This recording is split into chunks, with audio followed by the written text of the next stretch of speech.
Baik, bismillahirrahmanirrahim. Assalamualaikum warahmatullahi wabarakatuh.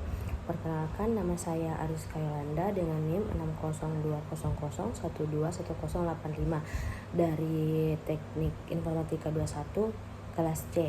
Di sini saya akan meresum kembali beberapa materi yang telah disampaikan sebelumnya, yaitu ada dua, yaitu ada IT Software Programming dan IoT Networking.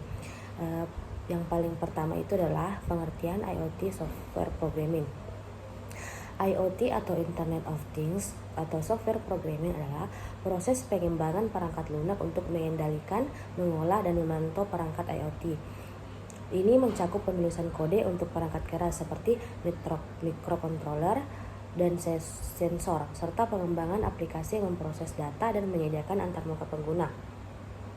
Komponen utama dalam IoT Software Programming itu ada 3, yaitu perangkat keras dan hardware. Di dalam perangkat keras sendiri itu ada microcontroller dan microprosesor. Ada contohnya itu ada Arduino dan Raspberry Pi. Yang kedua itu ada sensor. Contohnya itu ada sensor suhu dan sensor kelembaban dan sensor cahaya. Yang ketiga itu ada aktuator. Contohnya itu adalah motor, relay, dan LED. Yang kedua itu ada firmware development. Firmware development sendiri ini adalah yang dimana firmware adalah perangkat lunak yang berjalan di microcontroller untuk mengontrol perangkat keras. Contohnya program di Arduino untuk mengendalikan LED berdasarkan input sensor. Yang ketiga itu ada software development. Pengembangan aplikasi ini untuk mengelola dan menganalisis data yang dikumpulkan oleh perangkat IoT.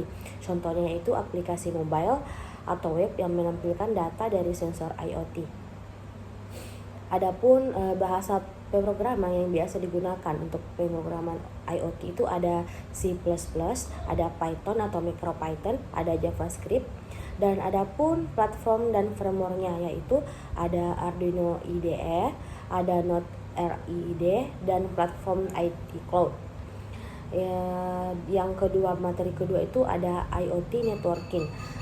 Di sini IoT Networking adalah jaringan yang menghubungkan perangkat IoT untuk bertukar data.